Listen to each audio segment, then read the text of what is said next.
Hello, I'm Alison Hurley and I'm the Independent Chair of SLAIP, which is the SEND Local Area Improvement Partnership Board for Torbay.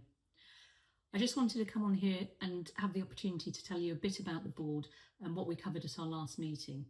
The last meeting was earlier in June, so it was before the SEND inspection was published, so I won't be referring to it in this video, but we will obviously be talking about it and discussing it at the next meeting, and you will get feedback on that. So the board itself has been in place for a while, but it's just recently had a review and a refresh, and I joined in February as chair. I come at this role with a background in senior leadership, both in schools and in local authorities, and most of my 30-year career has been focused on inclusion and SEND in one way or another, so I'm delighted to be able to join Torbay in this role. The board itself is made up of a whole range of partners from across the local area. They include leaders from health, from education, from social care. We also have the chair of SEND Family Voice attends the meeting, youth services, and most importantly, those teams that liaise directly with Torbay's children and young people to make sure we hear the voices and experiences. The key aim of the board is to ensure developments and improvements work in regards to special educational needs and disabilities across Torbay is clear, coordinated, and most importantly has a positive impact for children and young people in Torbay. We recognise as a board that there's lots to do, so we meet every 6 weeks, not only to see what progress has been made, but to have time to talk about some of the really difficult or challenging issues or areas that feel that it's going too slow or they feel stuck. Because it's all about making improvements, and it's important that we have these discussions as a full partnership to ensure that we're working together to tackle them. So after each meeting, a member of the board will communicate what the board covered, either through a video just like this one or in another way.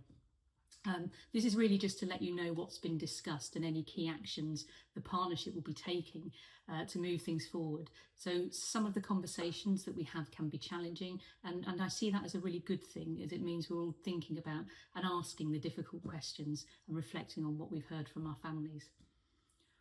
Our last meeting focused on 3 main areas: measuring progress, Torbay's SEND pledge, and attendance and exclusions for children and young people with SEND. The discussion on measuring progress was about how we make sure we see all of the relevant data from across the partnership and use it in a way that's sharp, focused, and really thinking about the areas we're working on to improve.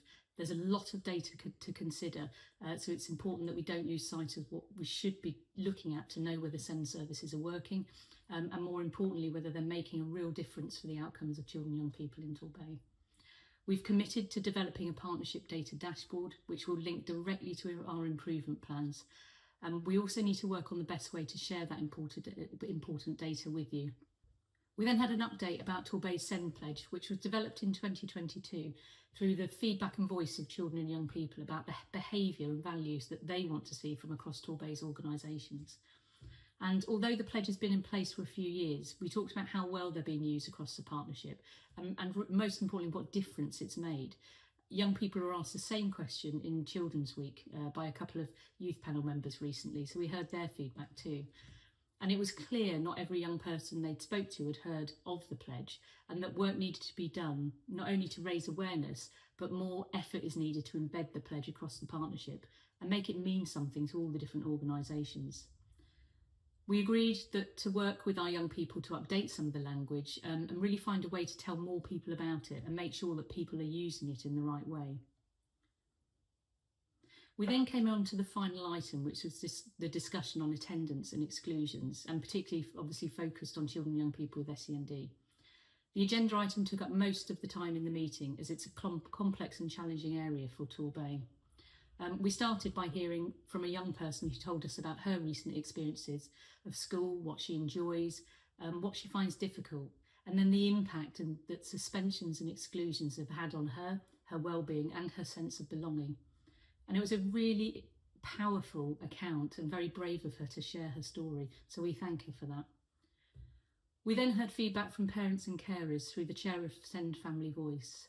We heard how stressful and even isolating attendance issues and exclusions can be for families, and how it felt that the system is too focused on fines and punishments.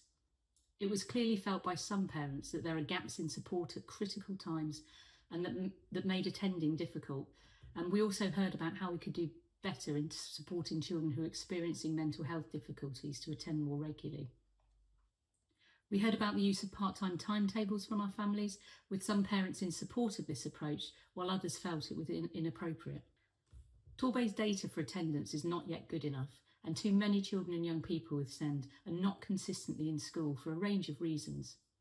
It became clear that we don't fully know and understand the detail of what's leading to this across the local area, and the underlying issues that are preventing children from attending, as well as leading to suspensions and exclusions.